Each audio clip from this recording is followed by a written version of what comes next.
The following film podcast frequently contains adult content, including foul language and descriptions of adult situations. Spoilers for the films discussed occur often. Listener discretion is advised. Now take it away, Dr. Rausch.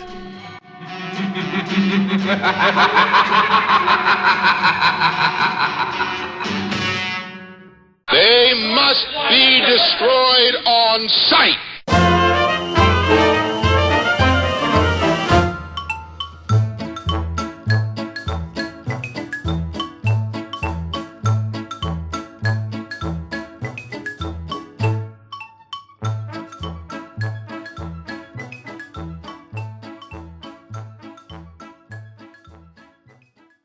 All right, it is They Must Be Destroyed on Sight, episode 149, and I'm your host, Lee. They say there's no such thing as a bad man, only bad situations, Russell, and I'm joined by my co-host, Daniel. I know her down to the moles on her back, Harper. How you doing, sir? Doing well, and I do indeed. Mm-hmm. Those sweaty Japanese ladies. This is possibly the greatest black and white sweltering heat movie since 12 Angry Men. Although 12 Angry Men was made after this. But, you know, other than 12 Angry Men, we shall say. 12 Angry Men, they just fucking ripped it off. Those fucking hacks. Yeah. Sidney LeMay, Sidney LeShit is what I say.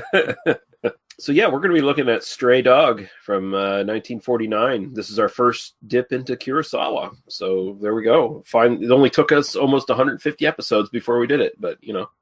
It's what we do. Mm-hmm. So... we as I try to talk with bourbon, as he drinks a sip of whiskey, you know. So Rob, as I try to drink bourbon and talk at the same time, something I used to be able to do. I'm pretty sure we're becoming old men, Lee. It's part of the process. You know, we have to rely on the younger generation to take on the responsibilities of keeping this thing going. All you millennials out there who are listening to us right now, start drinking a lot of whiskey. Just just fucking get on it. Lots of bourbon, or adults. I was thinking more in terms of keeping the podcast going. You know. That too. I guess. I like to think we're going to do this for 20 years and then hand it off to somebody. You know, that's my plan. Wow. Okay. Hey, we'll see. Yeah, like Paul's kids. We're going to give it to Paul's kids when we're old men. Yeah, that might work. His daughters seem pretty cool. So yeah. So we do have some comments from our Facebook page, and the first two are from Jay Deering. In response to the fact that we were doing Stray Dog tonight, he says, "You guys should do like a 4-movie Kurosawa run: Stray Dog, Seventh Samurai, Dreams, and Throne of Blood." That's the suggestion. Although I think you have something else in mind, Daniel, as you're still programming the podcast. I do have I think we're going to do kind of 4 weeks of 4 directors we've never done. Like kind of just pick some stuff that I'd just like to talk about at some point. Mm-hmm. But I'm totally down for doing more Kurosawa. Although I haven't seen Throne of Blood. I've seen the rest. And Rashomon is not on that list. And that's kind of a requirement as far as I'm concerned. But Seven Samurai and Dreams are definitely both on the, like we should do that at some point list for me. So yeah, that'd be good. I've never seen Dreams. So that would be something to do. It's late period. I mean, it's one of his last movies, honestly. Like, isn't that like 93 or something like that? Or? Yeah, something like that. Late 80s, early 90s. And it's a very kind of weird movie. I mean, I'd say Ron would be the other one. If we were Ron, yeah. So Jay Daring also continues saying, "Please review Mandy," which. I'm up for that. I love that movie so much. So eventually we'll have an episode. We'll put it on the list. We'll do it right after we do Mystery Road, which we've been telling ourselves we're going to do for 2 years now. Next up, Darren Wilson. By the way, Daniel, you might notice in the side chat, I posted a link. That is to a Photoshop that Darren put on the Facebook group. I don't know if you saw it beforehand or not. But no, I don't think I did. It's in reference to something we were talking about in our last episode. So I'll let you click that first and take a look. That does seem to be an excellent. I would definitely see that film. It's for those of you who have not seen it. It is on the Facebook group. It is which you should join, even though I'm not there. I'm not on Facebook anymore, but you should definitely join the group. Yeah, from what I see, it's a lovely place. Yeah, Marlena Dietrich and Jackie Chan. Shooting it up in the old West. Marlene Dietrich, circa 1940 something, and Jackie Chan, circa 2003, 2002 when that movie came out. Something like that, yeah. Yeah. So if we had a time machine and access to studio budget at circa 2002, we can make that film. And no Owen Wilson. I saw that film theatrically, and I wish I had enough memory of it to make jokes about it, honestly. I'm literally trying to rack my brain of there's got to be some reference I can make, and I have nothing. Isn't there 2 movies in that series? Yeah, there's Shanghai Noon, and then Shanghai Nights is the sequel. And as I recall, I actually really liked the original. It's sort of a fun little kind of I was kind of a big Jackie Chan guy in that era. I still like Jackie Chan, honestly. I think he definitely has his place, and I thought that movie was perfectly fine.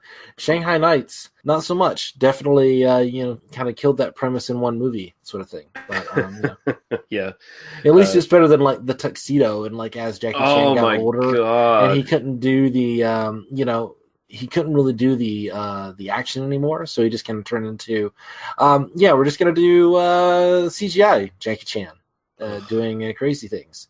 Which he's still a great comedian. I always thought he'd be great in a romantic comedy. Mm-hmm. I wanted to see him as the romantic lead as sort of a karate instructor who met Diane Lane or something, and they had a series of meet cutes, and you just got to see him date someone, in Los Angeles or something. I always thought he'd be good at that. Well, yeah, now he's probably aged past the ability to really kind of play that role, but he could do the bumbling comedy thing. He could still do the Buster Keaton, Charlie Chaplin kind of pratfalls and stuff like that. He doesn't have to do the insane stunts, but he could do sort of that kind of.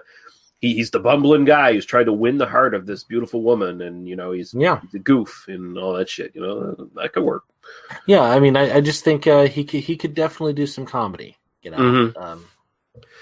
But that's his real talent ultimately. Not to kind of bash the action stuff, because the action stuff is paced to be comedy.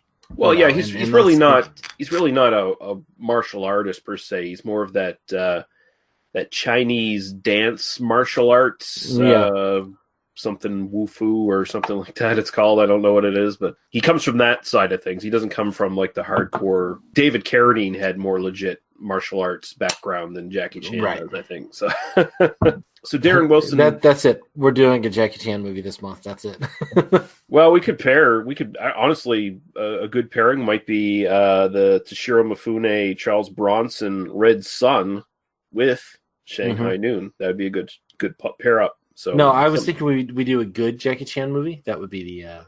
Oh well, hey, whatever you want to. Let's do a good one. That's kind of my goal. Is let's start the year off right and do good movies for just a little while before we kind of go back into the dreck. So let's do one of Kurosawa's classics. No. Let's do the 17th Blind Dead film. That would be a much better choice.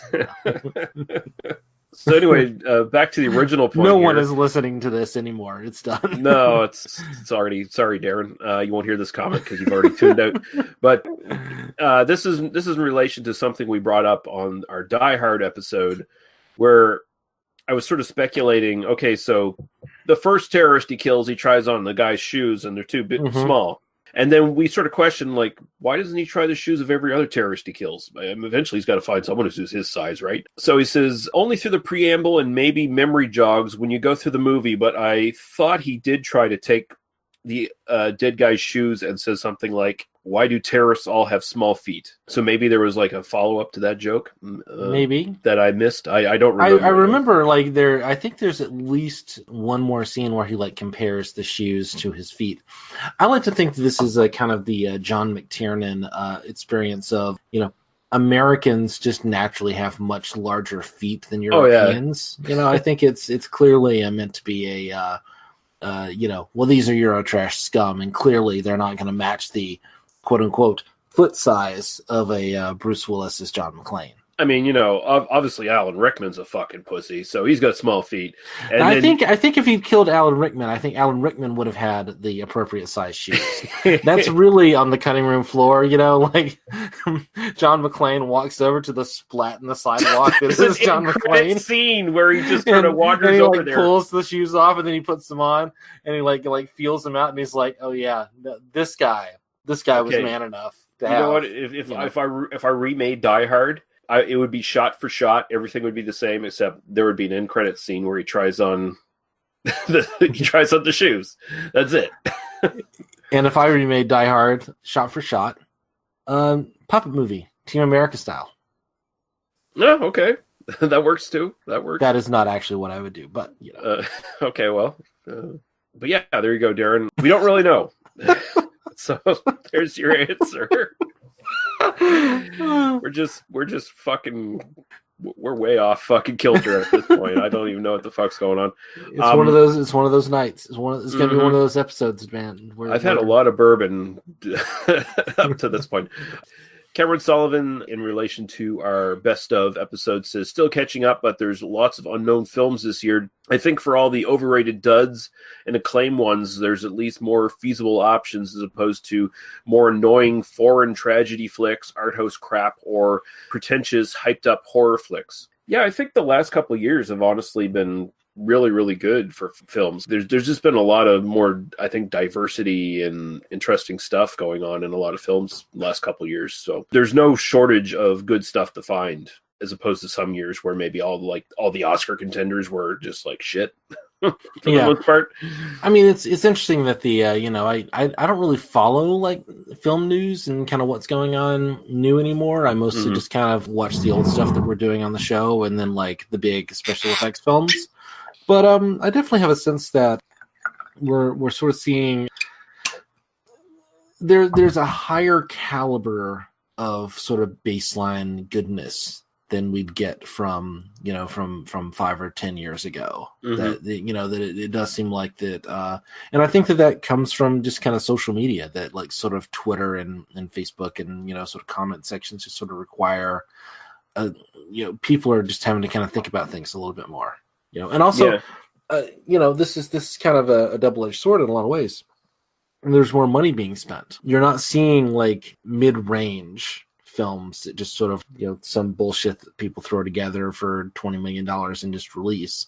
You've either got tiny budget kind of nothings, which are kind of idiosyncratic and just sort of somebody's vision and whatever for less than $5 million, or a $200 million film that went through 18 stages of development, and whatever you have to say about the sort of like whether it was really worth watching, it at least sort of has a sort of baseline technical competence. But a lot of the more interesting films are often in that kind of middle range where sort of like crazy shit happens and then roll credits. So it feels like there's been more openness in the last few years to just bringing independent filmmakers in and giving them a chance on things. Like you see a lot of guys who have one or two sort of more independent films that are picked up by studios and are hits, and then they're brought on to bigger projects. Well, Ryan Coogler, who did the Apollo film. Did he do Rocky, or was that somebody else? But he did a couple of kind of like those kind of medium budget, sort of like, and then he did Black Panther, which made $1 billion, and which was very, very good.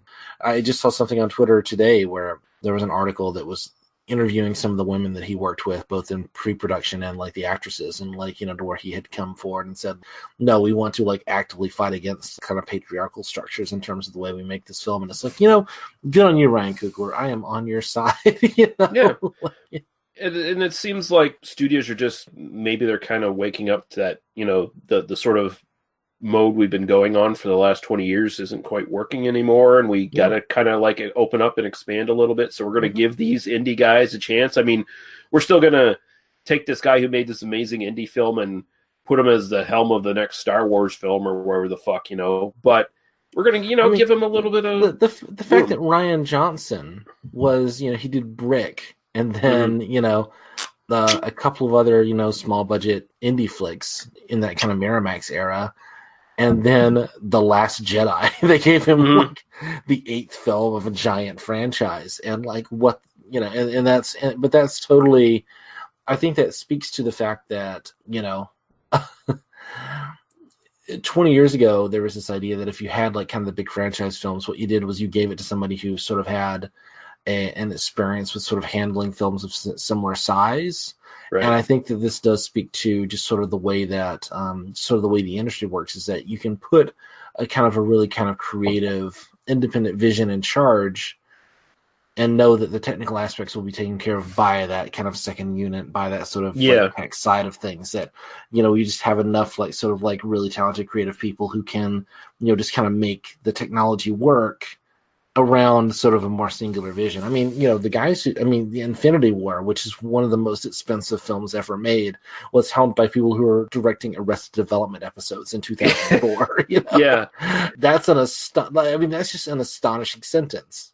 Although I think it's a major upgrade from like the late '90s into the 2000s, where here's our new director for this suspense thriller. What did he do before? Oh, he did 3 music videos for Prince back in the 90s. Sure, absolutely. I mean, they used to kind of hire people who had, sort of enough technical credit. You had like a little show reel, and that's kind of what music videos were. And now you are seeing people who have a little bit more of an independent vision I like it. Until the entire industry as a whole decides that we're going to stamp that out too. It's not making enough money for us again. The flip side of that is that ultimately these movies get bigger and bigger and bigger, and I think we've kind of reached the saturation point. At a certain point, like $250 million on one movie is about as much as it's possible to spend. So I hope it is, because Jesus. Can you imagine if they get big? I mean, where the budgets keep ballooning to the point of it's insane, because you look at the counterpoint to that is Blumhouse Studios, where they're making all these little low budget horror movies for maybe $5 million at the most altogether, and then they're getting back that return like tenfold. It can be done. It's just a matter of whether the bigger studios actually want to do it that way, or if they're just so fucking greedy. That's kind of the thing. Is like we see like kind of the little stuff, that's still kind of like within the studio system, and you see these giant tentpole pictures. But what you're not seeing is things like that are in that sort of middle range where it's going to cost $40 million, it'll make $70 million. It made its money, it did its thing, and was kind of an interesting film. I mean, ultimately, capitalism is the enemy here. As it always is. I still want to see like the $5 million Batman film where it's like straight up noir, and he's actually doing detective work. And of course, there's still fist fights, and there might be a little bit of special effects, but for the most part, it's just Batman doing detective work and beating the fuck out of criminals. I mean, I'd love to see like the $40 million Captain America film, where it's not like kind of the big, where you have some like a couple of kind of big action sequences, but the universe isn't at stake, and you've got some like really good actors kind of showing up. I mean, there's so many Captain America missions you could do as a movie. You could do like a straight up Dirty Dozen thing where Captain America has to take on this team of fucking criminals under his fucking wing and fight the Nazis with them or something like that. That has potential. That could be something that's really fun, I think. Captain America, like defeats a crime syndicate in, 2012 or something. There are all kinds of things you can do with it. Oh, well, I mean, then if you want to fight the World Crime League or something like that, like a Buckaroo Banzai, that proposed sequel that never fucking happened, I want to see that. Sure. But yeah. We are so far off topic at this point. Yeah. We're never going to talk about Japanese cinema in the 40s if we don't move on. So, just very quickly, what have you been watching lately, Daniel? I don't really want to talk about the films as much as I was going to kind of go off on a tangent here about maybe we can do it anyway. We'll see. I feel very, very American saying this. I know that we have listeners from around the world, by which I mean 20 people in the U.S., 20 people in Canada, and 4 in England. But, as kind of our kind of a Christmas gift to ourselves, my wife and I replaced our old TV, which was a 50-inch 10-year-old TV where the volume control didn't work anymore, like the remote didn't work anymore, which was frustrating. And we just said, it's been 10 years, let's throw some money in. So in the kind of after Christmas getting rid of inventory, we bought a really nice smart TV, a 55-inch smart TV off of Amazon for, $300. And dear God, the difference between 50 and 55 inches is, this TV is gigantic. I got it into the house and just was in this, that's just kind of more TV than I know what to do with right now. And what do you do the second you have like a giant 4K, smart TV? You throw on Netflix and you go, like, what's the super great special effects movie? So I rewatched, I literally was like, let's put on Thor Ragnarok. I'll watch 10 minutes of it and then go to bed. I watched all of Thor Ragnarok. That movie is a genius. I love that movie. I've probably rewatched that movie more than any other Marvel film. But also, it looks fucking amazing. And I saw this film theatrically. So I'll just kind of sum this up very quickly here. I did similar things with Thor Ragnarok one night.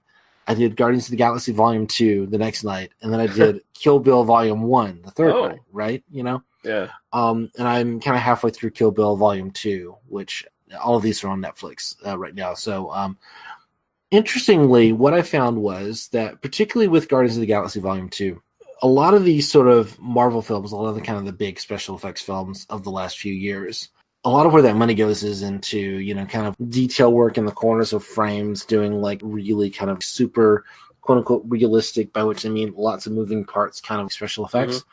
And if you see these films on a big screen, it's kind of too big to fit in your vision at one time. Right. And so it just sort of feels like this sort of mishmash of images, and you just kind of catch 3 or 4 things. And this may very well be that I'm 38 years old. I'll be 39 in a couple of months. And, I'm just not used to this. It may very well be that like kids just kind of get this completely, and, more power to you if you're listening to this and you're that person. Completely down with that. But seeing it on sort of a 55-inch screen in my living room and watching it suddenly, like a lot of that just made more sense to me. It was more in my frame of vision. I could kind of keep up with the frame of it. In comparison, watching like Kill Bill Volume 1, which, without kind of necessarily comparing sort of the directorial, these are I think 3 great directors with, very different styles. But, something like Kill Bill Volume 1, which is this highly energetic, action-heavy material, but made before this kind of era of CGI everywhere, and but also kind of made with a sense of we've got a few kind of static images within a frame, and it's kind of built with an eye towards composition. And that film, while was amazing, I love Tarantino. Everybody listening to this knows I love Tarantino.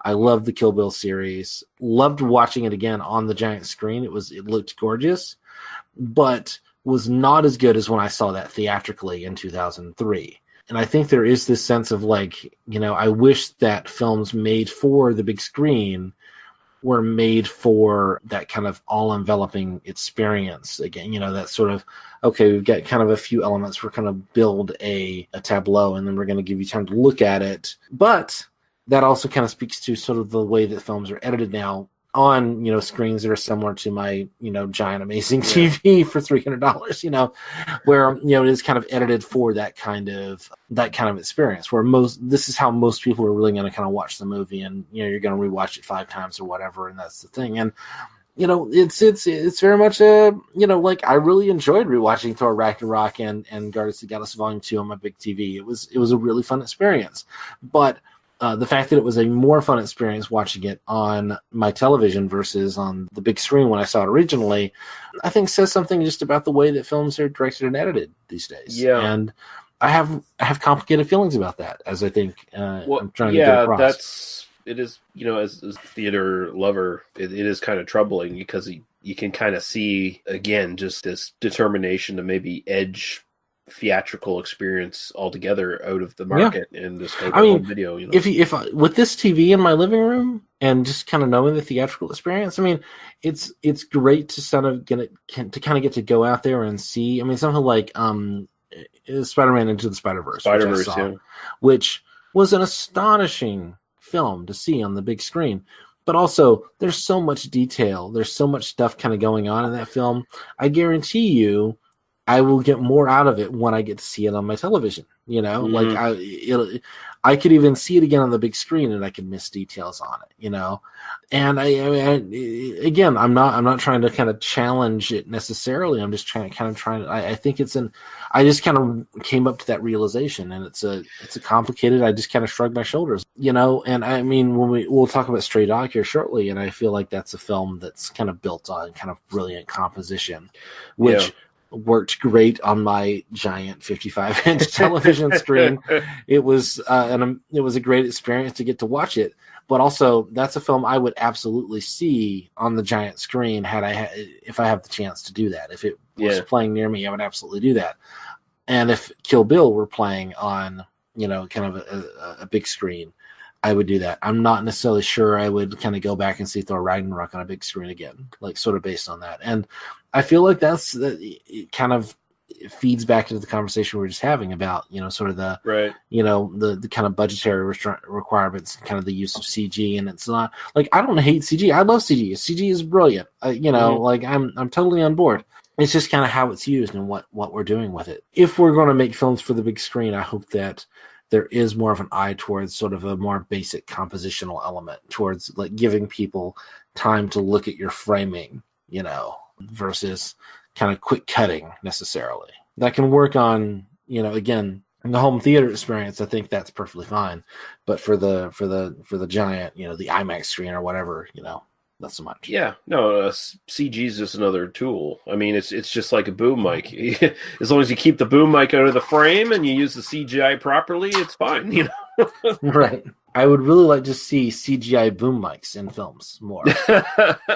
I'd like to see a really awesomely constructed, Guardians of the Galaxy style, Pac-Man monster eating, giant thing, do crazy shit, and then like fake CGI boom mic moving into frame. It'll probably happen at some point. I think if James Gunn were directing Guardians of the Galaxy Volume 3, which he's not, and he will listen to this podcast, which he definitely is. Yeah, he's definitely he would do it. I think that would be a thing that would happen. Yeah, James, make it happen. Yeah. For me, the only thing I watched on your recommendation, Ocean's 8. I watched that the other day, and I liked it a lot. It was a lot of fun. I think it holds up to the other Ocean's films. It's a worthy addition to the franchise, and it's not gimmicky. That's one of the things I like the best about it. Is it's not just, let's do the female version of this and not think it through and actually make it good, which is still my personal sort of criticism of the Ghostbusters, the old female Ghostbusters. I didn't enjoy it too much because I didn't think they had the jokes behind it to make it work right. I enjoyed the 2016 Ghostbusters, but I kind of just enjoyed it on its own. Like, it was kind of its own thing. It was a silly movie that I really enjoyed, and I just really enjoyed some of the performances. But like, I completely understand, like, kind of going, this isn't like kind of worth the franchise necessarily. Does it live up to the 1984 Ghostbusters? No, of course not. But like, nothing ever will. Not supposed to. And I'm trying to kind of agree with you here. Is that, while I liked the 2016 Ghostbusters more than you did, I think we're kind of on the same page with what the experience of watching it was, Whereas I think Ocean's 8 film, it isn't reliant on that same level of like sort of cultural criticism as well, where, I think Ghostbusters, not only, it wasn't just, this has to be sort of a silly film of people making jokes and kind of a thing. It had to be, the big like feminist version of Ghostbusters. It had to sort of live up to this, legacy in a way that I think by the time you get to Ocean's 8, it's just kind of like, we're going to do an Ocean's film, but we're going to do it with women. And it can just be sort of fun and goofy, and it didn't become like this kind of cultural moment in the same way. So I would just encourage people, it's actually, if you like heist movies, it's one of these ones. It's just like the other Ocean's films. There's no real threat that these people are going to lose. They're going to win. Like, there's literally no conflict in this film. Like, it's basically completely fun. It's just completely fun, like watching them, just go through the motions of making the plot work. And also big lesbian energy. I've got to, I'm just who's the second in the cast? I like Sandra Bullock and Kate Blanchett. And Kate Blanchett. I was watching this movie and I'm just thinking to myself, why are you even bringing up the hint that there's like some doubt between these characters of the plan actually happening? It's just like just fucking do the fucking heist. Who gives a shit? Because no one's buying that there's any conflict between you two. You two totally want to fuck. That's all right. And you know the fucking thing is going to go. So just do it. And I got it just follows the formula. So it has to do that, I guess. But it's lightweight. It's fun. And it shouldn't be dismissed. Some people who are maybe a little, tired of the arguments, like, oh, here we go, the female this, the female that. Nah, just shut up and fucking watch it. It's actually enjoyable. It's really good. It survives that argument by just not having it. It doesn't have to live up to that. It's a fun little silly movie, and you're gonna get through an hour 42 or whatever that movie is, and you're gonna enjoy yourself. And it was a fucking breeze, man. It was such a breeze. It was just fun. It was like I can't remember the last time I just saw a movie that was just purely fun. It was just, it was like a throwback almost to like a bunch of actors you like. Watch them have fun on screen. Who cares about the plot? Just watch them have fun. And a bunch of really beautiful women as well. Mm-hmm. Like, I mean, if we're gonna just like allow it to be that, a bunch of really gorgeous women. I could watch Anne Hathaway in this movie all day. Yeah, I mean, they make a point of her being an actress in the film who's known for her amazing neck, and then it's like that's all you watch throughout. And then let's just watch Anne Hathaway's neck for every 7 minutes for an hour and 45 minutes or whatever. We're gonna look at Anne Hathaway's neck for at least 30 seconds, and she's a fun character too, because she's not just a ditzy dumb actress. She actually. She actually has a turn in this film. Yeah. Spoiler alert! There's more going on than Yeah, I'll spoil the hell out of this film. It's fun. There's cool stuff in it. It's amazing. Go see Ocean's 8. Or pull it up. It's a good. It's a fun movie. It's a fun movie. I want to rewatch Ocean's 8 right now. I don't want to keep recording this podcast. I just want to go watch Ocean's 8 now. No, we have to talk about Stray Dog. We got to talk about Kurosawa now? Jesus Christ. That fucking stuffy old Japanese Kurosawa. Jesus. Come on. That guy. He doesn't even like people. Yeah. So there's no humanism in his work, really. No good photography or. It's just... Yeah. So Jesus, now we're only like 40 minutes into this. We'll take our break. We'll play some music and some podcast promos, and we'll come back to talk about Stray Dog. Did you ever see a film at such a young age it left you traumatized with cinematic wounds? Necrophilia. It's a dead issue, man. Don't push it. Cinema Psyops is a weekly podcast documenting an ongoing experiment on the mind of an unwilling test subject. No one should have to watch this movie. Oh, no one should have to watch this? No one should have to watch this movie. Surprisingly, it's not a topic that a lot of people really want to tackle. I'm shocked, prudes. I know, really. Right? It's the next sexual frontier that no one wants to explore. I am, in the most sincerest of senses, disappointed in you. It takes a powerful goddess like Connie, jam her arm down the monster's throat and kill it. Oh, I'm still tripping out over that. Even as a kid, I was like, I gotta find a girl like that. Every week, I get a new look of disappointment that I never thought I could get out of her. Unimaginable. At 12 years old, you should not be watching this movie. Obviously. At 13, you should not be. 14, you shouldn't be. I'm not entirely sure even 17-year-olds should be watching this. Just because you're offended by something doesn't mean that you have the right to demand that it doesn't exist. Watching this film again, I had all of this little nerd glee with everything that kept little history doll popping up absolutely. at you. So I totally loved this film. Hey, I know why you couldn't see that. It's because your brain's warped from watching this shit at 12 years old. Yeah, this is a rough movie. I told you ahead of time when we were getting ready to do it that it was. How did you watch this shit at 12? Because physical wounds heal, cinematic ones don't. Listen to Cinema Psyops. Great coffee. Hey. Chad, who's that strange, somber man on the cover of that book you're reading? Oh, that's H.P. Lovecraft. Oh, I've heard of him, but I never really got into his stuff. It's kind of strange and hard to read. No, I used to think that too. But that all changed when I started listening to the H.P. Lovecraft Literary Podcast. What's that? The H.P. Lovecraft Literary Podcast is a weekly podcast. Tell me more. Well, these two really smart and hilarious guys give a synopsis of the story, then they talk about its background, the critical views, and what it says about the author. Well, where can I listen? Let me tell you, Chris, you can go to hppodcraft.com or, heck, just subscribe through iTunes. It's that easy. Oh, Chad, I'm so excited. Now I can listen to this podcast and pretend to all my snooty friends that I actually read and understand H.P. Lovecraft. Hey, that's what I do. Oh, dear.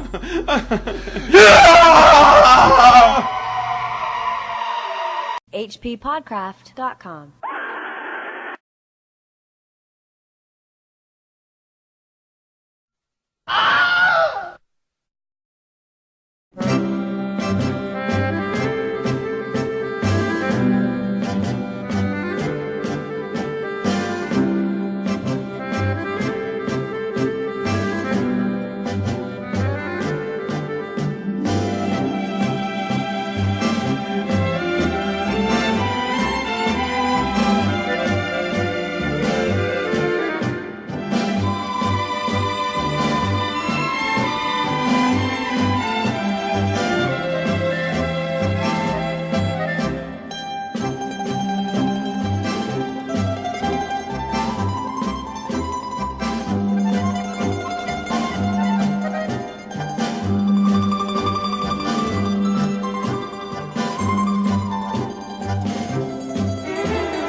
Okay, Stray Dog from 1949, directed by Akira Kurosawa, written by Ryuzo Kikushima and Akira Kurosawa. The real reason I picked a Japanese film is to make Lee pronounce all the names. Hey, I think I'm better at the Japanese ones. We'll see. The Italian ones are really the ones that... They're the horrible ones. They're the ones that don't make sense to me. So it's starring Toshiro Mifune as Detective Murakami, Takashi Shimura as Detective Sato, Kiko Awaji as Hamurai Namaki, Kiko Miyoyoshi as Harumi's mother, Noriko Honma as a wooden tub soap woman.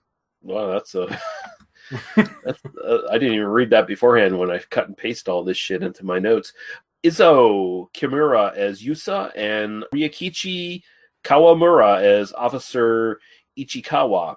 And for the synopsis here, I pulled from IMDb from someone called Jim Beaver. Probably not that Jim Beaver, right? Probably not. Murakami, a young homicide detective, has his pocket picked on a bus and loses his pistol. Frantic and ashamed, he dashes about trying to recover the weapon without success until taken under the wing of an older and wiser detective, Sato. Together, they track the culprit, which is, that's kind of the bare bones of this. Although I think there's a lot deeper stuff going on in this film. So that's the key to the synopsis, is to not actually describe the film. Well, describe the film. So you did a good job, Jim Beaver. Actually, no, I hope it is the real Jim Beaver, and that's like a parody. Like, I hope he has like a good version somewhere else on the site, but Before we get your thoughts here, Dan, I'll just mention that since this is our first excursion into Kurosawa, this is actually his 10th film. He started in 1943. He did have some side directing credit on another film before this that he wasn't credited with at the time. But his first film was Shigata Sanshiro from 1943. And from then till 1949, he did another 9 films. So, so he was already pretty prolific at this point. This is actually the second film Toshiro Mifune starred in for him. So, yes, what's your sort of general thoughts on this, Daniel? I saw this more than 10 years ago. I love this film. I mean, obviously, I picked it. I wanted to talk about it. I love this film. I saw it, if it tells you the era, back in the days when I was still getting the Netflix DVDs. Oh, yeah. And so, I had rented the Criterion DVD and had watched it that way. And there's also a brilliant commentary. I don't have the details in front of me, but I listened to that commentary track by a film historian. Isn't that Stephen Price, I think his name is? Sounds about right, yeah. I didn't get a chance to. I don't own the DVD or the Blu-ray. I seriously considered buying it to do it but it was like $30, and I was like, no, I'm not feeling it. I just bought a really fancy TV, and it turns out this was on the Film Box subscription on Amazon Prime. So I just I did that. Nice. You get the $4.99 a month, or you do the 7-day trial, and you can watch this if you're an Amazon Prime member. Highly recommended. It's brilliant. It's great. This is kind of early Kurosawa.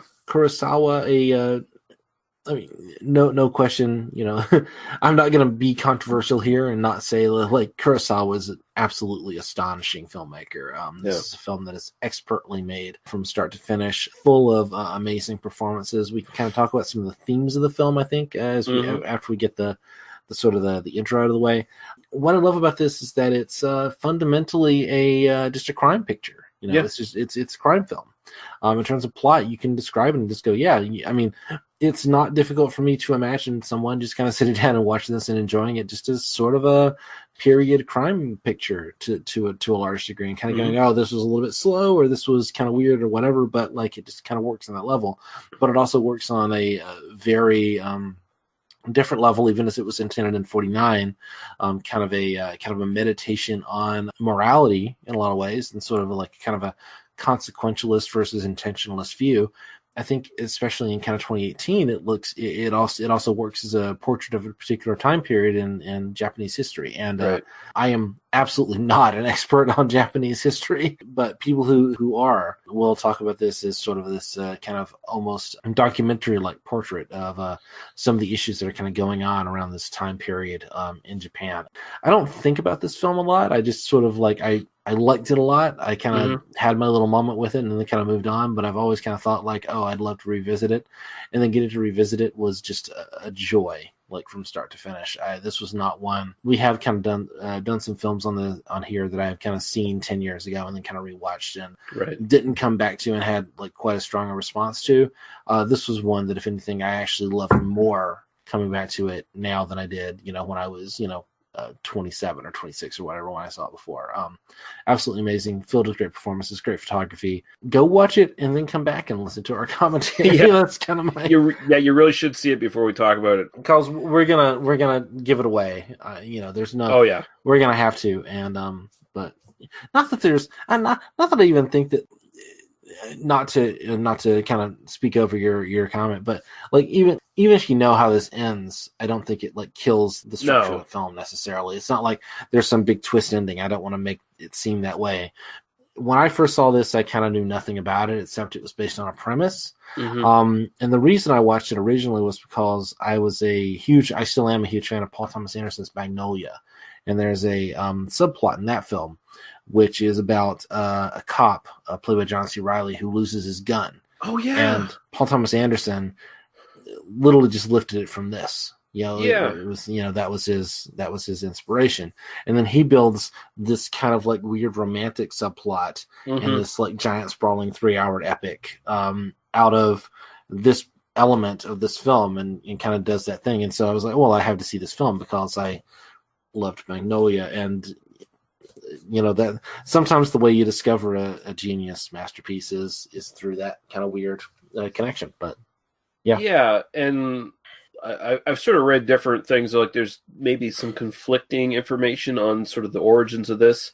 It seems like Kurosawa both really admired a novelist who had like an unpublished version of this story that was based on something in real life of a cop having their gun stolen.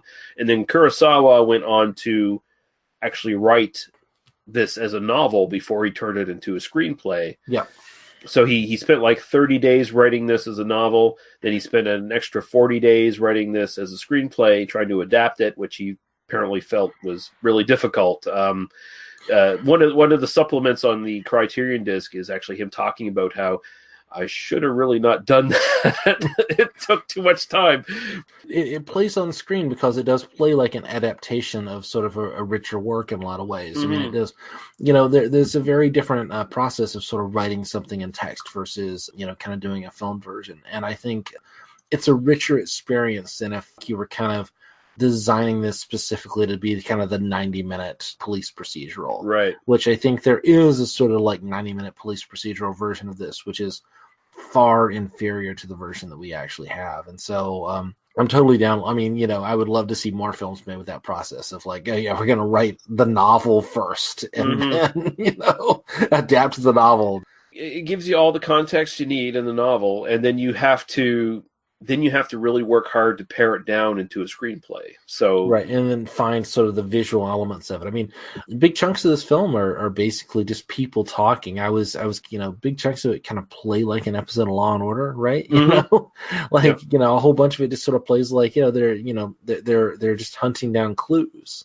One of the things I really admired, one of my favorite things that I ever did making this podcast was I diagrammed the plot of The Big Sleep because that's one of those like famously complicated, nothing makes sense kind of things unless you really kind of track it down.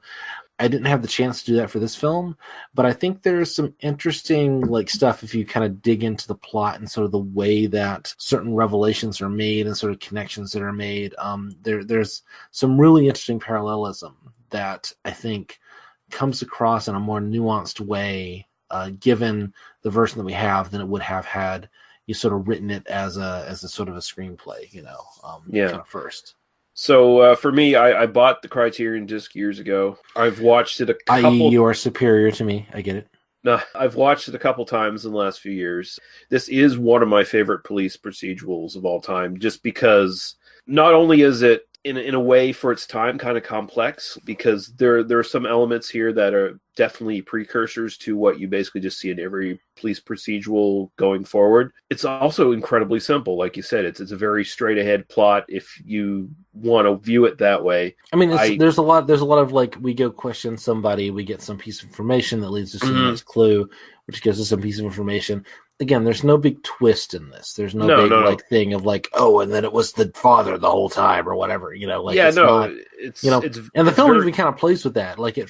There's a bit where you see the sort of the killer's shoes, and you don't see him, and maybe you kind of play with the idea that it's somebody we've already seen before, but it's not. It's just some other guy, Sorry. It does play with that, and it's very straight ahead. But it at the same time, it's very much a police procedural in that it respects police work, where this is what police officers do. They follow the clues and they go through witness after witness, and they go through all kinds of just monotonous crap to even get a slight clue, to maybe link the chain, and that's what this movie shows. Although there's more desperation here because Toshiro Mifune's character is this young cop who is eager to prove himself and feels very fucking ashamed that he lost his gun, and he's just driving forward. Like, I don't think he sleeps in this film. Like, the opening scene where he's at the gun range before he loses his gun, he talks about how he was like on a stakeout or something the night before. So you kind of assume he hasn't even slept yet. He got off his case, and then he went to the gun range with his buddies, and they did some shooting, and then he's like, "Yeah, I'm tired." He's not even a good shot. That's the other thing. Like, No, he's just a young cop. He's not an expert at anything. And so he's going home, and he has his gun stolen on the bus. And from then on, you don't see him sleep. It's almost like he's taking meth on the side or something, like to keep awake. I suspect he does like sort of like collapse at the end, but we never see him in his home environment. He's always really uncomfortable. And but you're right, it does kind of follow. It's 2019. We can have complicated feelings about police work and in the real world, and the fact that all cops are bad, and it's servicing capital and all that sort of thing. That's not the role of the police in this film. In this film, despite the fact that it plays things very close to the chest in terms of, or very close to reality, I should say, in terms of like the way that police work works. Like, I mean, we got to get this guy's ration card, which will have his name on it. We're comparing bullets, and kind of like there's a real kind of focus on like police procedure and a very kind of real world element to that. Here, what we see is cops who are working in this world of extreme poverty. This is something that comes back in Kurosawa's work, most particularly, I think, even more poignantly in Seven Samurai. This is a film that's set in a very particular time and place, which is kind of post-war Japan. I mean, it's released in 1949. I imagine it's meant to be kind of roughly contemporaneous, but all over the place in this film, you see kind of the results of, Japan was fucking burned to the ground during World War II. The people, not only that, but sort of their system of government, like kind of based on an emperor, which was, the sort of god emperor figure. And I'm really trying to not be sort of an Orientalist white shithead talking about this here. I'm really trying to kind of like give it both the kind of respect it's due, but also kind of not oversimplify. But the system of government, sort of the mythology of Japan prior to, like during the war was, we're kind of all kind of like members of a society kind of working under the emperor who has, sort of godlike omniscient powers or, kind of whatever. This was sort of the state that, the country was in. Also, not the state much of the country I live in is in right now. So, let's not, I'm literally not trying to, otherize these people. But the film kind of exists as something that is made during that kind of post-war period after only, as part of the end of the war, Hirohito was forced to, abdicate power and sort of like declare himself not to be the god emperor or whatever. So you're seeing like kind of an imposition of kind of an outside imperialist force through kind of American intervention, and it was American planes that literally firebombed most of these mostly wooden cities.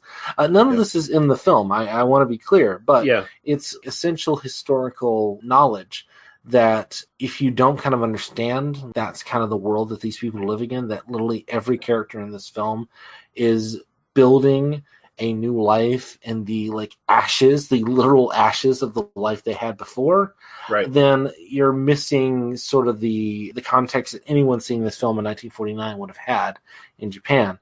Also, there's a ton of kind of, and I'll make this point and then I'll let you kind of interject here. I apologize. But there's a ton of distinction between sort of the old ways and the new ways. There's a ton of, there's an extended sequence where they play baseball in this film. That's a Western kind of innovation. There's a character who kind of goes from wearing like a kimono to wearing like a Western style dress. You see lots of characters who are kind of embracing the stuff that's kind of being brought in from, Europe and America.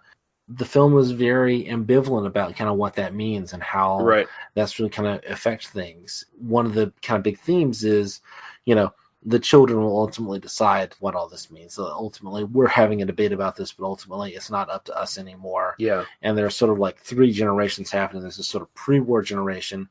There's this what they call après-guerre, which is the post-war. And there's a big kind of conversation about that. And that is like basically the kids who fought in the war that they lost and then sort of like have to rebuild their lives afterwards. Yeah. But then also the children of all these people who are ultimately going to kind of make those decisions. And it's really fascinating, even beyond any of the qualities of the film itself, which are substantial. But just that sort of like the fact that we're seeing someone really kind of embrace those questions and really kind of put it in this thing contemporaneously above any other factor, that makes this film worth seeing for anyone like it with any interest in sort of the history of this period. Yeah, Akira Kurosawa, a man who did at least one Japanese propaganda film during wartime, is now making films that questions his entire country's involvement in the war and what it means for that country. You're absolutely right, especially comparing this to Seven Samurai. It's basically 2 examples of the Japanese caste system, which was incredibly strict, just being decimated. With Seven Samurai, you have a bunch of the samurai class who are essentially just Ronin now. They don't have the status they had before because of the shakeup of the installment of the Tokugawa shogunate. And here you have an even more extreme example of this where almost basically every caste in Japanese society was basically decimated to some point after World War II. Well, the whole society is decimated. Yeah, and I think, and again, go watch Grave of the Fireflies. For sort of the, let's watch 2, apologies, spoilers for Grave of the Fireflies, let's watch tiny children starve to death, in the aftermath of World War II. That's what Grave of the Fireflies is. And it's amazing and brilliant and wonderful. But also, it's children starving to death. Any accounting of World War II. I mean, and I think here, I can't speak to Canada, but certainly in the United States, World War II is sort of the greatest generation. Like we went in and beat the Nazis and, it's terrible that we dropped atomic bombs on Japan, but ultimately it was sort of necessary, et cetera, et cetera. And like the firebombing of Tokyo, not something that we think about very much. Like, we burned civilian populations alive with incendiary bombs, and those bombs killed way more people than the atomic weapons that ended the war, Yeah, the Canadian mythology behind World War II, still the sort of greatest generation thing that's definitely instilled in everything you talk about with this, but for us, we don't have the genocide of 2 cities on our hands so much. But with Canadian mythology behind World War II, it's very much, here's the colonials who came and helped save Great Britain. That's kind of what it is. And like, it seriously is what it is. It's we were a colony of Great Britain. We were the Queen is still our figurehead of state to this day. It's still so we took up arms and came to defend the Queen and country. And there's definitely a lot of hoo-ha about behind, the Canadian fighters in World War I and World War II came in and sacrificed themselves for the greater good to fight those vicious Huns, so sure. Yeah. So I think that's just kind of something that's commonplace in Western culture, really, when it comes to World War II. The people want to romanticize all that shit, right? So, well, we don't like to think about the sort of the victims of all of that, and let's not use this as a sort of excusing imperialist Japan either, right? No, they were doing all the same awful shit we were doing. The rape of Nanking, if nothing else, this was a wannabe empire going and doing absolutely atrocious things in the Pacific Ocean.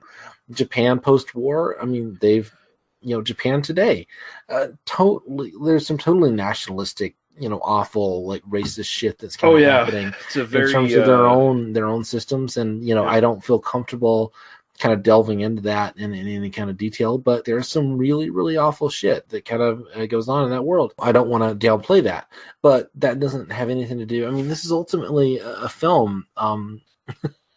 Sorry, we're not even really talking about the details of the film, really. But this is a film that kind of posits. I mean, you've got two soldiers that came home from the war. Mm-hmm. You know, and this is a deliberate and kind of obvious parallelism here, which, Right. you know, Toshiro Mifune is Murakami, and then Kimura is Yusa. Yusa, yeah. They are both returning soldiers who came home from the war, and they both had a knapsack taken from them on the train home, which is a detail that is specific enough that it's pretty clearly signposted as, like, we're not so different, you and I, right? You know, which is a total cliche, but you know, this film, it fucking works. I mean, this film does it about as well as it's possible to do it, yeah, because it doesn't make that obvious, right? Mifune says, you know, as Murakami, he says, you know, this happened. I was really angry. I kind of felt I could have kind of been that at a certain time, but then, you know, I kind of said, no, I need to kind of go on and do something better with myself, and I decided to join the police force.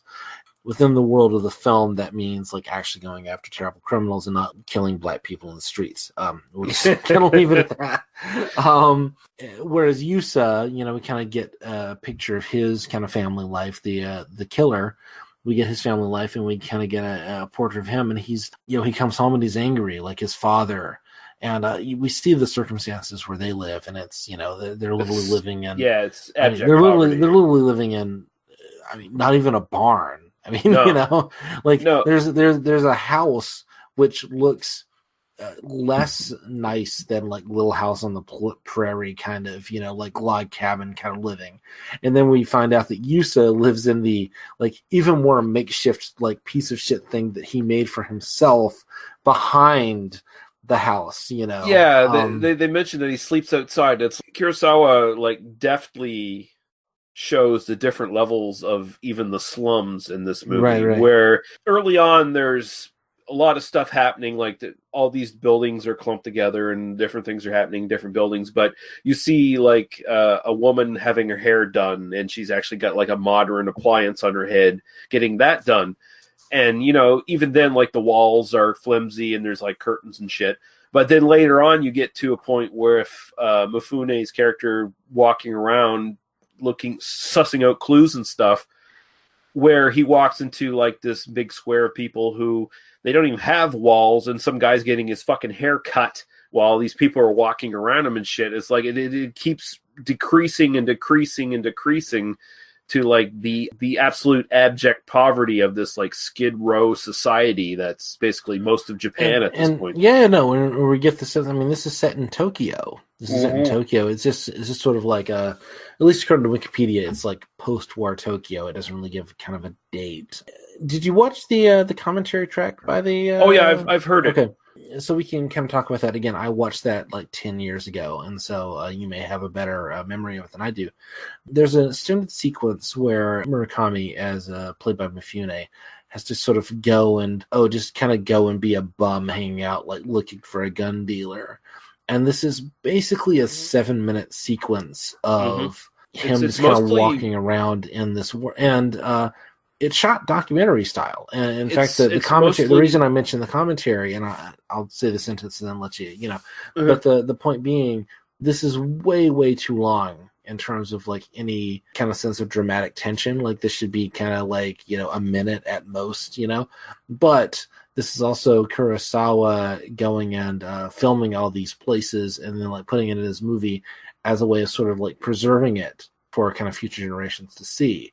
It's sort of the perspective that the film historian who does the commentary has to say, and it's an absolutely amazing sequence. It is way, way, way too long in terms of like getting across the plot point, but it does sort of sell the reality of this is just kind of what this era and living in Japan is like for these people, and that there are just people just desperately like hanging out and kind of waiting for any kind of opportunity to kind of come along. And I'll let you go. Yeah, this sequence was legit filmed in the slums of Japan at the time. So you do see Mifune once in a while, although when you see his feet in that sequence, it's, I think, the secondary cameraman or something along those lines is stand-in for that, because there was some concern over the fact that all these places they were filming were ruled by the Yakuza at that point. Like it was, so there was some danger in doing this.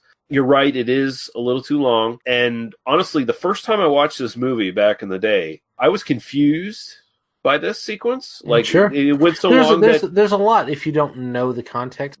This made me think Mifune's character was flashing back to when he got out of the war and he was walking around the slums. That's what I thought it was at first, right? But no, it both serves as Mifune going undercover and trying to get the attention of the gun dealers, but it also serves as a really good little sort of documentary of what life is like in Japan contemporary at that point in this lower class, in the real slums of the city. The thing that struck me with this film, and this is something I find interesting, I don't know if it's just, Japan just kind of finding their way in the film industry. Like they're kind of a few decades behind Hollywood, but there's sequences in this film that are basically just a silent movie, right? And with like fairly, I mean, I don't want to like dish at the score or whatever, but like fairly cheesy music played over. Yeah, it is. Cinema. Stuff that feels very kind of out of place in a sort of an art film, kind of made at the time, or even sort of a genre film, where feel like this is a 7-minute sequence with sort of kind of cheesy, kind of music placed over it. Like It feels like a little bit of a placeholder, but also this would have been an era in which, you go to a cinema and you see a newsreel before every, and so it does feel a little bit like, oh yeah, we took like a little bit of the newsreel and put it into the film. And so I think there is I don't blame him. I honestly don't blame Kurosawa for it. I think it's I'm really happy we have it. And if it was just like footage that he had made that didn't make it, like we wouldn't have it. Like it's just, like it's just the reality of it, And the interesting thing is you have that, and then later on you have the extended sequences with the baseball game. Oh yeah. They actually legit tried to shoot footage for the baseball game, and Kurosawa was not happy with it, so he turned over the duties to some professionals who did newsreels, and that's why the footage looks like that. Yeah, because he actually got legit newsreel people to do that for him and then insert it in. I think there's a real kind of challenge in terms of us as people kind of talking in 2019 about this is a 70-year-old movie, right? Like in terms of kind of looking at this, where we just kind of look at the footage and go like, oh, it just kind of looks crappy, or it just kind of it's got some negative damage or whatever. I was like, no, this was. In 1949, you would have seen this in a way that was like, okay, so we've got this kind of like brilliant art film happening, which has sequences cut in, which look like newsreel footage or look like, something that we'd see on TV or whatever. Right. And I'm trying to kind of bring it home for, our audience, talking about it, This is an artistic decision. This is very much a kind of a jarring moment. And so the fact that there is kind of an extended, you mentioned the baseball sequence, the fact that we do have, again, a fairly extensive, in terms of, a 2019 audience, this is the moment where you check your phone kind of, moment in the film. I don't want to be insulting towards it, but it is kind of like, oh yeah, we're just going to watch kind of baseball for a while. Within the context of the film at that time, it's also suggesting, and again, this is, kind of something that I didn't necessarily see until I kind of had the history pointed out to me. Baseball is an American invention. This is, sort of American culture being kind of brought into Japan, and baseball was huge in Japan around this time. This was this massively important cultural innovation that was sort of kind of brought in from outside. People loved baseball, even though it was the people who had like burned your fucking cities to the ground like 4 years earlier. The film itself has a really complicated relationship with that idea, and this kind of comes back over and over again. And that's the thing that I kind of rewatching the film. That's the thing that I kind of come back to is that ambivalence. Yeah. Man, I don't even know what to say about Man, that. are we even going to talk about the plot of this film at all? Well, I mean, getting back to the plot, I mean, it very much is kind of simple, but it's this sort of apprentice mentor relationship. It's interesting because the relationship between Murakami and Sato, it mirrors the real life positioning of Kurosawa's main actors. Because Mifune is basically going to replace Shimura here in a few films, and so it has this sort of mentor-student relationship. And in the film, where it's about the older, wiser detective sort of shepherding the newer detective into becoming the new generation that's going to go forward. This going to remake Japan ultimately. Yeah, and I mean that's the same thing with the films. I mean, Mifune is going to be taking over. He's going to be the new leading man in a few years. And it's very much the same kind of relationship. And it's just, one generation helping the other and guiding them and maybe installing some of their values. But there is a conflict of values here where Mifune's character he still identifies with the criminals. Like he sympathizes with them. Whereas the older detective, Sato, he's like, I hate these criminals. I have to hate them. There's a complicated move here that I think the script does that I think is really interesting. And so I'm going to use this as the excuse to kind of do that. Mifune, so the basic plot, and this is, it feels like the sort of the log line, sort of the this is the start of the film, is very based on the kind of noir plot. Right. Some criminal stole my gun. I'm a cop. I've got to get it back, and I'm gonna be like deeply conflicted, grim, dark, upset about we're gonna go into existential horror about the fact that my gun is being used to kill people. Also, as an American and as someone who's seen a lot of crime films, one gun with 7 bullets in it has been lost. And we have to get it back. Like that is such a, Well, they make they make a point later where he mentions, due to your efforts, they confiscated like a dozen guns or something like that. Like that's a major thing. Like in America, it'd be like, who gives a fuck? That's like Tuesday. Yeah. There's no. This is a country with more guns than people in the United States. But I love that about this film, that it's, I lost my gun. The plot is there are 7 bullets in that gun, and each of those bullets could have someone's name on it. Right. And that's kind of the driving point of the film. And while in America in 2019, that feels like ridiculously naive, like that's totally kind of a cultural issue. Anyway, so the gun is stolen. Murakami is played by Mifune, is completely obsessed with I've got to get this gun back. He's really kind of pushing forward. And then all the more experienced detectives he talks to are like, this is a thing. It happens. You're going to go on half pay for a few months, slap on the wrist kind of punishment, whatever. You get an extended sequence. And this is at a certain point, Detective Sato, played by Takashi Shimura, who I'm just going to say this now so I don't have to, Takashi Shimura has one of the great faces in cinema. Like, I absolutely love looking at his face. He's legit my favorite Japanese actor. I love him, man. Yeah. There's a sequence here where he eats a popsicle, and it's delightful. It's just, it's hard to even compare. Anyway, I absolutely love this guy. He's the lead in Seven Samurai. If you've seen Seven Samurai and haven't seen this, God, we got to do Seven Samurai at some point, but that's so much harder than doing It'll this. It'll be a big episode. And it's even like doing this, I'm realizing oh God, I didn't prepare nearly enough to really approach this. I thought this would be the easy Kurosawa, but the easy Kurosawa. It only gets harder from here. Anyway, so they have a conversation. So Sato brings Murakami. At a certain point, they've got we can't do any more tonight. Come home with me.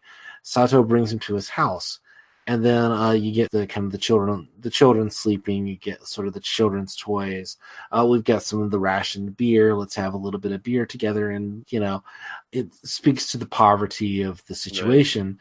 Right. But it also speaks like they have a kind of a philosophical conversation about so Mifune as Murakami is obsessed with, I got to get this guy. I've got to do the morally correct thing and kind of solve this. Sato is more like, this is just sort of the thing that we do. This is our job. We're going to make this happen. At a certain point, Mifune says, it was my Colt. It was my gun that put the bullet in that person. Sato's like, look, if it had been your gun, it would have been somebody else's gun. Like, that's sort of the, Sato has the perspective that there are certain people who are sort of born bad, who are sort of like, they're bad people regardless. And the situation, whereas Mifune as Murakami is more on, the situationist that, well, I wasn't in that place. I wasn't in that particular moment. I haven't. And I think for me, because I have this kind of like complicated relationship with some of these issues myself, there is a kind of legitimate, neither one of these people is completely right to me. There is a kind of a dialectic going on where there is a middle ground, I think. Yeah. And I think that the film doesn't give us kind of an obvious answer at the end, right? It really avoids kind of drawing those conclusions. And I think by making Murakami both really obsessed with his own kind of moral place in this hierarchy and really obsessed with kind of getting the guy, but also understanding a sort of kind of situationist, kind of societal level, big picture in terms of like kind of what causes people to do these things, versus Sato, who's very by the book. Okay, we're just going to kind of do the thing that we have to do. It's kind of the job that we do, but also kind of thinks people are born evil, which is horrifying. That's a horrifying perspective. Yeah, he mentions that I was like you once, but after some years of experience, this is where I've come to. This is my conclusion. So he's gotten jaded to the point where there are bad people out there, and I hate them, and I want to put them in prison. Like, absolutely, yeah. As someone who has spent some amount of time understanding really terrible people, I am much more on Murakami's point of view on this. Well, yeah, it's you make mention Kurosawa doesn't necessarily go for the easy answer here, so it's open to interpretation. And the film definitely asks the question. It doesn't make us choose one or the other, and it doesn't, because it would be really easy from a 2019 perspective to give them the opposite, to make sort of the all in the family, right? Sort of answer, where there's the liberal young guy who's, who has sort of the right opinion, and then there's the sort of older guy who has the wrong opinion. But he kind of flips it a little bit. Stifle that there. Yeah, he kind of flips it a little bit, and I think that's a really interesting move in terms of because like for the most part, I'm totally on board with Shimura. I'm totally on board with Sato. Well, I mean, Sato's no fucking monster either. He's a perfectly pleasant, nice guy. He's a nice guy. He's professional. He's really good at his job. He's perfectly able to kind of understand sort of the realities of this. But he's taken on the values of the system in which he lives, which is, you do this long enough and you just sort of like go, well, yeah, the guy who stole a purse is just a terrible person and deserves the jail. Ultimately. That's the code he's tucking up over years. Yeah. That's helped him survive being a cop. And that's also maybe like being a cop is a bad thing, which I don't think the film explores that at all, but I think the film gives us sort of a complex enough sort of moral reality that we sitting on the outside can definitely ask that question, Yeah, definitely, yeah. Kurosawa is wise in not giving you like a central, here's what I think.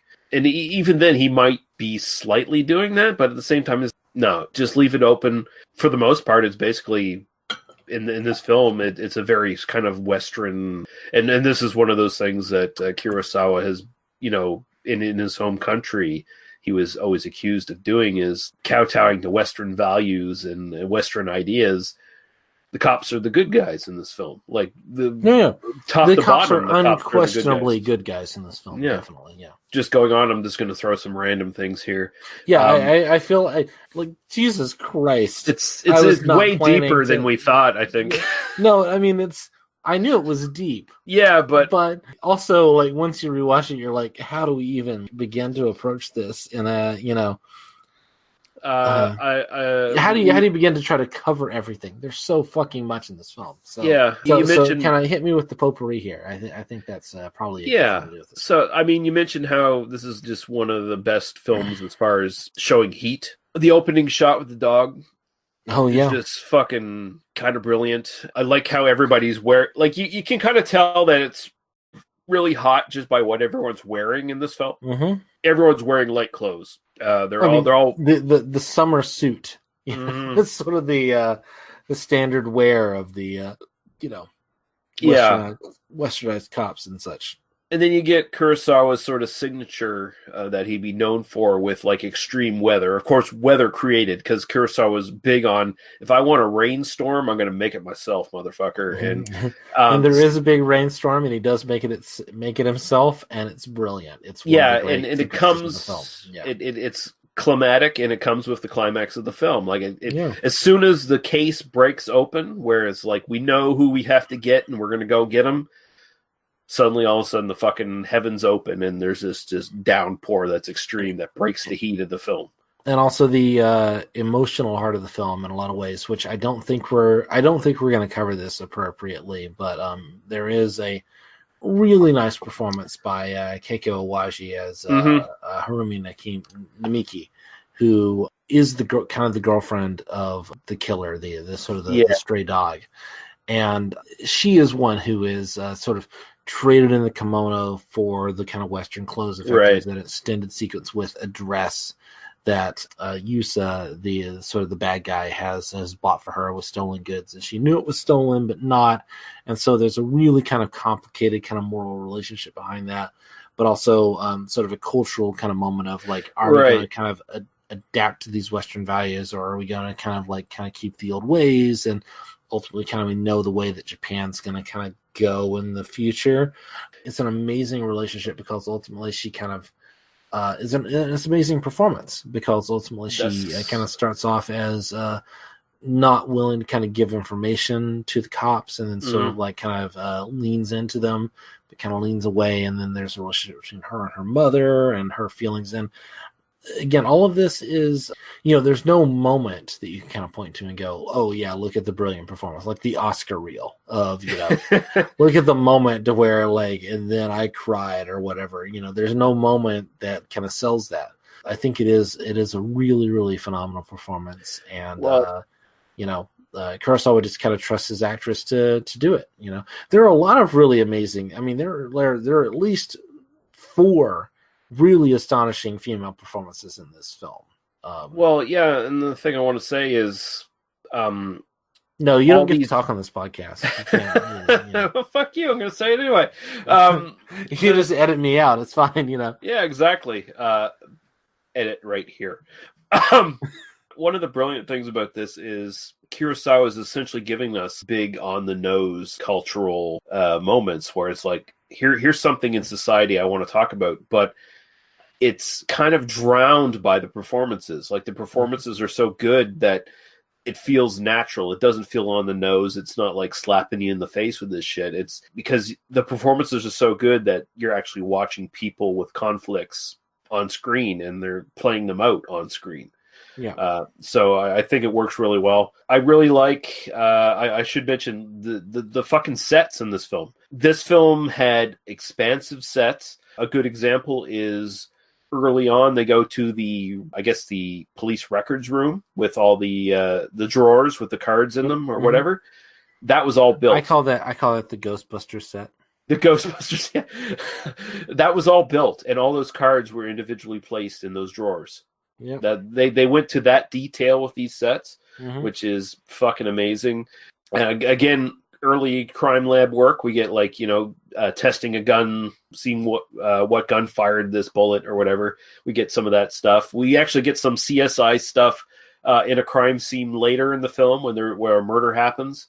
with that gun. Watching this film, I want there to be a CSI series that's set in 1949, where instead of like having lasers like pointing everything, it's like, and then we have a microscope and we've like carefully compared the groove patterns. And, well, I mean the actual CSI, that's a science fiction show, like because a lot of the stuff in that show is not real. But but in the case of a film like this, like they're kind of this is very much like just Kurosawa just liked this shit, and so he put a bunch of it in the film, and we get to just sort of get to watch sort of like some guy looking through a microscope at grooves on a bullet is 3 minutes of this film. Great, thumbs up, Akira Kurosawa. You've been dead 21 years, but I like you anyway. Yeah. Two other things I'll just mention that I really like, and these are just basically just character things. I like how Mifune dogs that aged, getting older prostitute early on in the film, where he just follows her for the entire day until she gives up and actually buys him a beer and some food. It's like, here, you're probably hungry. Have this. The beer's cold. I don't like him doing that because he's like an agent of the state, like harassing a woman, But I love her. Because she realizes like kind of what's going on. She sort of respects the desire, the sort of that he's pushing her. He's trying to get information and doing the thing. She doesn't want to give information she doesn't want to be a snitch. But ultimately, feels like she could kind of go on and just kind of trail it. But ultimately, like it's 11:30. At night, we just had the train go by. The guy's still kind of waiting outside. Give me a beer and some food. I'm gonna give the guy enough information to kind of move on. And I like her performance more than his. And in fact, she's one of my favorite characters in the film. Ultimately. Yeah, and she gets a moment there after she gives him the beer and the food, and then she gives him a little tip. Here's where you should look. Go there and leave me alone. Go do this completely obvious thing that you should have thought to do if you had more than 20 minutes of experience at this, Yeah, she mentions you really are a greenhorn, aren't you? Yeah, no, she does. There is a I like the fact that this film was made in 1949 as opposed to 1979, because she would have been a prostitute in 1979, right? And she would have been like, no, like, come and you can fuck me and I will give you advice afterward. Like, it does feel like there's a little bit of that sort of mentor-mentee relationship. And there is that, again, it feels like he's a greenhorn, but also he's an innocent. The film itself respects her. The film itself kind of gives her the space to kind of understand, I'm a pickpocket, but also I live in like crushing poverty. Yeah. This isn't, I'm doing this because we talked about Ocean's 8. Look, these are rich people who have no desire to, these are not people who have any fear of missing the next meal, ultimately. This isn't that kind of crime film. This is a film that's about everybody is always searching for the next meal ticket. This is a society with like ration cards for rice, Yeah. This is a world in which, we've got a couple of extra beer rations in the fridge, or not even a fridge, I don't suspect. We've got a couple of extra beer rations. We've got a couple of bottles of beer hanging around. You're welcome to a bottle based on you're an honored guest that comes to my home.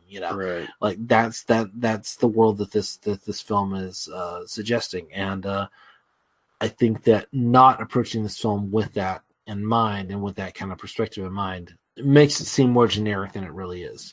Right. And the only other thing I'll mention, there's this brilliant sequence where Detective Sato ends up getting shot, where he's trying to get a phone call back to Mifune. I'm on the guy. I'm right here right now. I've got this guy. We're going to get him. And there's this little side sequence because Mifune's in this geisha bar, I guess it is, is where he is. And the owner and there's a little bit of like where there's a questionable provenance of whether these women are like kind of prostitutes or just sort of dancers. Right. They don't full on go that these girls are prostitutes. They're just dancers, and they wear sort of bikini bottoms that could be much more smaller to my, just for my personal gratification. The bikini wasn't invented for another couple of years. So yeah, exactly. So So sweaty Japanese girls, but sweatyjapanesegirls.blogspot.com or something. I don't know. but at the geisha there's a lot of that in this film if you're interested in that, you know. Yeah. But not in a fetishy way, just in a like, you know. It's just the reality of it's like they've danced in this oppressive heat and now they're all lounging in this room and they're sweating like dogs. These are sorry, I'm completely interrupting the point you're making, but I'm also saying like that sequence is brilliant because we go on stage and we dance and even like sort of the dancers, they're not all like exquisitely choreographed. They spin at different times and they do. But also we're pretty girls and we're kind of dancing in front of an audience. We have lights on us and we look great, but then also we go behind the scenes and we all kind of, pile up in one little tiny like wood slatted room, mop the sweat off of our brows because it's 150 degrees or whatever. You know? I'm not keen on the idea of smelling that room. Let's just put it that way. I am keen on smelling well, there we go. But in really complicated ways that we probably shouldn't explore on this podcast. Right. So. The owner and I guess like the head woman, I don't know if he's the dude's wife or just the desk girl or whatever. Right. There's this nice little moment just before Sato gets shot on the phone where, and also it's one of the key little sound moments in this where she turns on the radio and that song blares through the phone. And it comes out the phone on the other end after Sato gets shot, and Mifune hears it on the phone.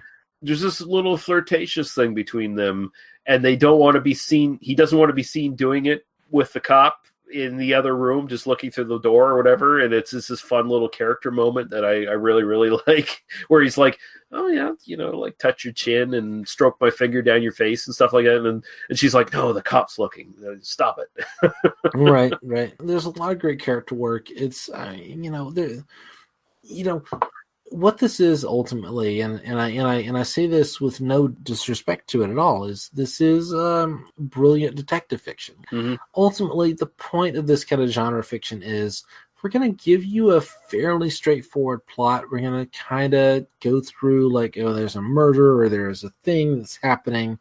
We're going to walk through like an investigation, but ultimately we're going to introduce you to a bunch of characters and we're going to give you a world and we're going to sell that and we're going to make it exciting and make it interesting and make you feel something about these people. And this is one of the greatest possible examples of that happening. I mean, ultimately, Lee and I are going to have to wrap up here pretty soon. I didn't take notes on this. I really we could go for like 4 hours talking about a lot of the amazing stuff in this. Like, this is a film that if you haven't seen it, is absolutely worth your time. And honestly, one of the things I love about discussing these films with you is it just makes me want to watch it again. It just makes me, there's so many moments that I didn't necessarily even ping to that I'm like, oh, great. Yeah, you're right, Lee. That's an amazing moment. And, I promise you, I could list probably 5 other like brilliant things in this film that would take us so much time to cover that we're just not going to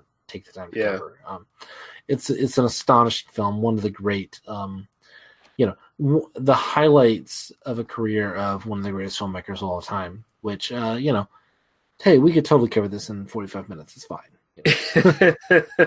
Saying something that this is one of his highlights and this is like super early in his career, really, when you consider things. It's like, he churns out something this fucking brilliant that early. Well, the fact that we've kind of done all this and realized how much we missed and then realized, this is the easy one compared to like Seven Samurai, because behind the scenes, like Lee and I kind of like had the moment of, I kind of gave him the choice. We could do Stray Dog for kind of the easy one, or we could do Seven Samurai. And we decided to do this. It's like, let's dip our toes into Kurosawa and do the easy one. And then like you're rewatching and go like, holy fuck, this is not an easy one at all. Seven Samurai is going to be like a 4-hour podcast. That's going to be the 4.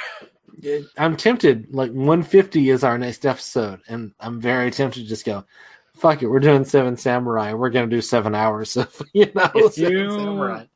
If you want to fucking drop the ball and do it, I'll do it. I had something else planned for 150, but Yeah. Well, it's up to you. You're programming, so you tell me. But we'll get to some trivia real quick and get this stuff ended. All right, some quick trivia things here. During the opening credits, as we mentioned, there's footage of a panting dog. However, the American censors saw the footage. They assumed the dog had been harmed. This run-in with American censors caused Kurosawa to remark that this was the only time he wished Japan had not lost World War II. So there is this direct quote from him in an interview. He says, "That first shot of the panting dog with its tongue hanging out caused me immense woes. The dog's face appears under the title of the film to create the impression of heat, but I received an unprovoked complaint, or rather accusation, from an American woman who had watched the filming. She represented the Society for Prevention of Cruelty to Animals and claimed that I had a healthy dog injected with rabies. This was a patently false charge. The dog was a stray that we had obtained from a pound where it was about to be put away. The people in charge of props had given it affectionate care. It was a mutt, but it had a very gentle face, so we used makeup to give it a more ferocious appearance and had a man on a bicycle exercise it to make it pant. When its tongue started to hang out, we filmed it. But no matter how carefully we explained all this, the American SPCA lady refused to believe it. Because the Japanese were barbarians, injecting a dog with rabies was just the sort of thing we would do, and she had no time for the truth. In the end, I was forced to write a disposition, and I never at any other moment experienced a stronger sense of regret for Japan losing the war." So there you go. So what you're telling me is that Americans in the 60s were hella racist. Yeah, just imperial racism. Yeah, I have. Why trust these vicious yellow savages with anything? I'm shocked.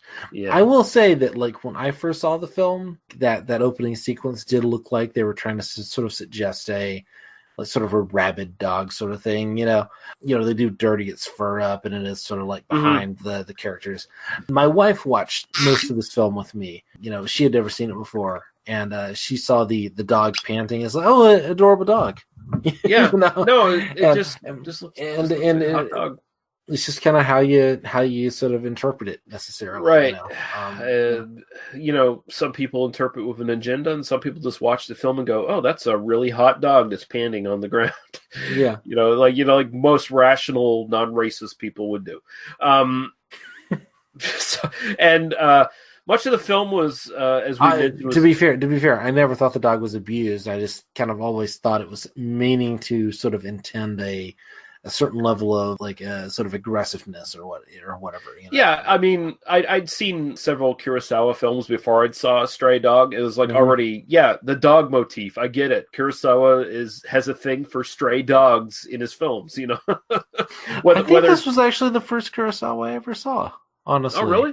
Cool. Yeah, I mean, again, 12 years ago or whatever it was. Yeah, but I mean, fuck. No.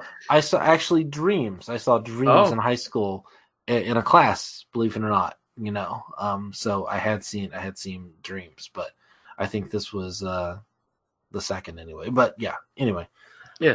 Moving on. We got to wrap up at some point, right? Yeah. Let's do a 4-hour episode tonight. Yeah. Complete bullshit. The only other trivia thing I'll mention is that this was remade as Nora Inu in 1973, which directly translates to Stray Dog in Japanese. Sumete Chi in 1997. Too Much Sleep in 1997 as well. And it was also remade in 2013 for TV. So there we go. DVD info for this.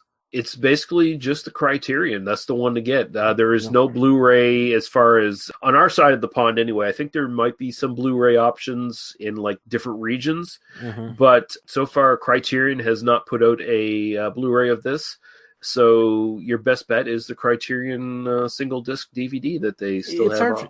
It's hard for me to imagine that the sort of the cleaned up version is that you could really clean this up to the point where it would be worth the Blu-ray conversion. I think it would lose something if you clean this up for Blu-ray, because they already cleaned it up for DVD, and you still have that sort of old footage feel. That sort of particularly the baseball sequences in particular really kind of have that. And I would hope that whoever is doing that, they know that that's part of that they're not complete stupid people, and they will realize this is part of the joy of the film. This is an artistic choice. There's always a question of when you clean this stuff up, where do you want this to be? What's the point of this? If you got this to where there's no noise, or there's no film grain, that's not the experience of this film. There's so much of this film that's kind of based on kind of looking at the actual emulsion patterns that the film kind of just embodies. I don't want to see this in 4K. I don't give a fuck. It's so made in a particular place and time. And again, this is something that we kind of comes back to what we were talking about earlier when I was talking about a big CGI kind of special effects fest that's sort of made for kind of a fun experience, just kind of sitting and watching kind of goofy people snark at each other. Yeah, give that to me in the best quality you could possibly do it. I'm fine with that. But this is kind of made to be in a particular place and time. And if you make this look too clean, it's you lose some of the experience. And it almost feels like it's kind of whitewashing the situation. It's oh, look how cute Japan was in post-war World War II. Yeah, and God, and there's so much of the effects that were of the time. There's a ton of weather in this. There's a ton of stuff. There's a sequence of kind of Mifune and Shimura sitting on a park bench, and you see the sky above them. And this was shot on some particular day at some particular time in 1949 or 1948 in Japan, in Tokyo. To clean that up, to turn that into something that kind of looks spotless, is to kind of miss some of the point that Kurosawa was kind of getting at with the way he shot it, which was clearly to kind of encapsulate a moment, and celluloid, even in its purest state, has grain. And you take that away, you're taking away the vision of the film. It's it's that simple. Daniel, what are we doing for episode 150 of They Must Be Destroyed on Sight? Well, I didn't necessarily intend it to be I realize now it's 150, and I feel really bad for this because we had always kind of talked about doing Day of the Dead, but I kind of don't want to do Day of the Dead. We don't have to, no. Yeah. If you make it up to me, ultimately it's your podcast, my friend. But we're going to do one of my favorite films, which is a film that I always kind of like to watch around Christmas and New Year's, and I didn't get to watch this year because I had kind of planned we're going to do it in late December, early January, when we were kind of planning this. We're going to do The Apartment. This is Billy Wilder's film from 1960. I deeply, deeply love this movie. But also another, we've never done a Billy Wilder film on this podcast. And this is A, one of his masterpieces, and B, one that a lot of people, people know. Some like it hot, people know Double Indemnity, people know some of the other stuff, but this kind of gets lost in the shuffle a little bit. This is a film, we'll talk about it next week, I'm sure. I came to blind the first time I saw it on Turner Classic Movies and fell in fucking love. And also one that I have discussed on this podcast before, because I got to see it on the big screen at the Alamo Drafthouse when we had an Alamo Drafthouse in this town, and curses to the company that took away my Alamo Drafthouse in this town. Although, thank you, because now I don't spend nearly as much money going to the movies as I used to. So yeah, we're going to do The Apartment next week, and honestly, it's worth episode 150. This is an amazing film. Have you seen The Apartment? No. So Shirley MacLaine, adorable Shirley MacLaine is all I'm going to say. All right. Good. So, Daniel, where can people find you on the interwebs? Well, you can find me on Twitter at Daniel Lee Harper. And believe it or not, I have a new podcast. Oh, yeah, you do. I do. If you do want to listen to me talk. So, if you've been following for a while, you know that for the last 2 years, I've been following some really terrible people on the internet. And I really try to not talk about that too much in this space because nobody wants to hear that shit. like out of the blue. But if you do want to hear me talk about like genocidal racism, there's a place for you to do that. And that is, there's a podcast. I don't speak German. I'm not editing this. I don't actually remember the URL, but Lee will give you the URL. There's one episode that's up now about Richard Spencer, and episode 2, which we're going to record tomorrow. And this is myself and my friend of the podcast, Jack Graham. Next episode is going to be about David Duke.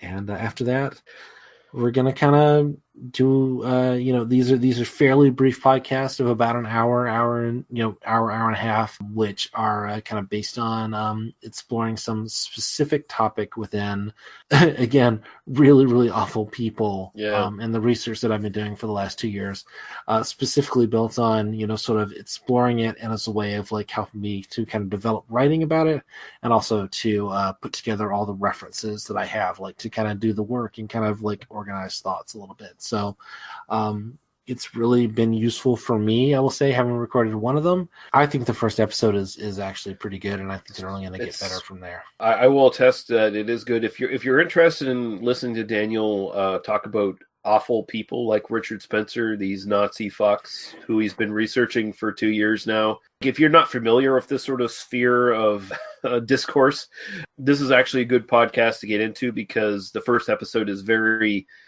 user-friendly is the way I'd put it. It's not super complex. It's not obtuse and esoteric. It's like, here's Richard Spencer. He's a piece of shit, and here's why. That kind of thing. So it's very... The goal is to both be accessible to people who don't know, but also complete, to not like oversimplify, right?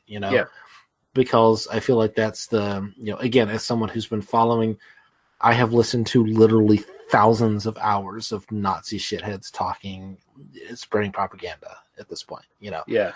The goal is to both, I know exactly what these people are and what they say, and I have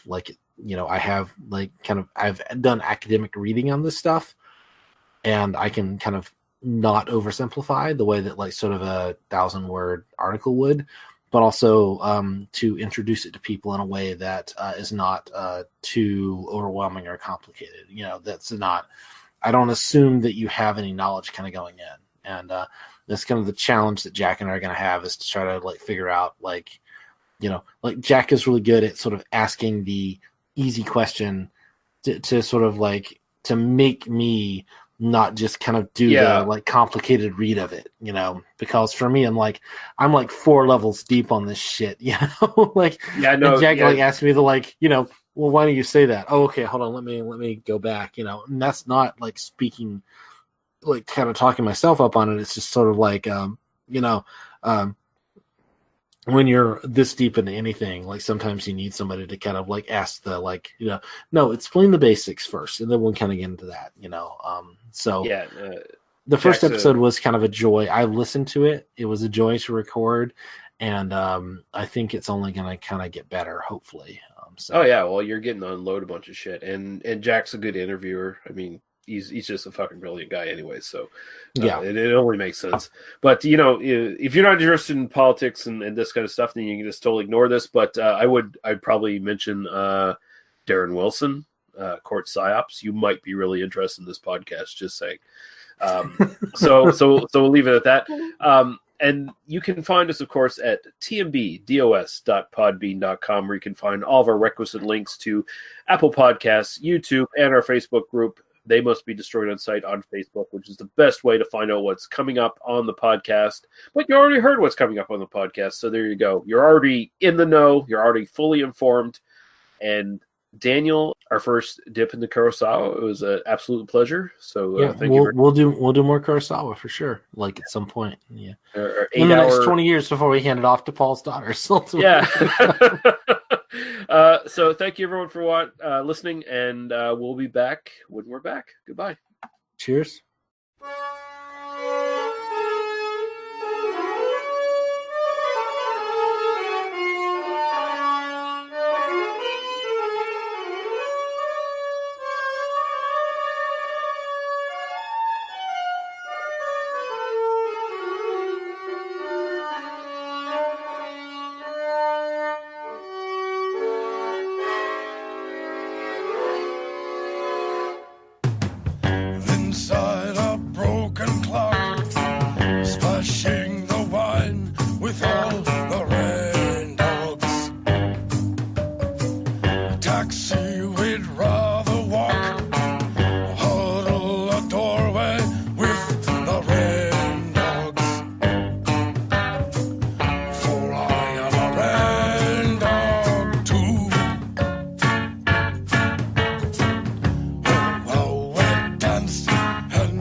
man with the red dogs aboard a shipwrecked train. Give my umbrella to the red dogs, for I am a red dog too. Oh, how we danced with the rose of Trolley, a long hair black as a raven. Oh, how we danced, and you whispered to me, you'll never be going back home. Oh, how we danced with the rose of Trolley, a long hair black as a raven. Oh, how we danced, and you whispered to me, you'll never be going back home.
You have been listening to They Must Be Destroyed on Sight.